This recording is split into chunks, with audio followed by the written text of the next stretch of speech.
கோடீஸ்வர மகன்டா நானு. என்னடா சின்ன பையன் சைக்கிள் ஓட்டிக்கிட்டு இருக்க? என் வண்டிய பாத்தியா? Royal Enfield 2 lakhs. அதாவது 2 லட்சம் ரூபா. 2 லட்சத்துக்கு எத்தனை சைக்கிள் வரும் தெரியுமா?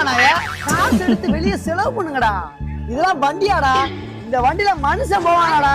இந்த வண்டியெல்லாம் தூக்கி இரும்பல்ல போட்டு என்ன மாதிரி வண்டி ஏறா. ஐ அம் a rich man. இந்த 50 rupees அண்ணனுக்கு ஒரு டீ வேண்டும். Hello sir, good morning. நீ எல்லாம் ஒரு மனுஷனாடா? உனக்குன்னா அந்த வண்டி தேவையா? உன்னை எங்க எங்கன்னா தேடுறது? நீங்க 2 பேரும் யாரு? உன் புருஷங்க. ஏண்டா ஆடி ஆஃபர்ல 5000 ரூபாய் கட்டி வண்டிட்டு வந்த வண்டிக்கு டியூ கட்டணும் தெரியாதா? 5 மாசம் டியூ கட்டாம போட்டுருக்க. உனக்கெல்லாம் இந்த வண்டி தேவையா? துறை கண்ணாடி வர கால்ரா கண்ணாடியா?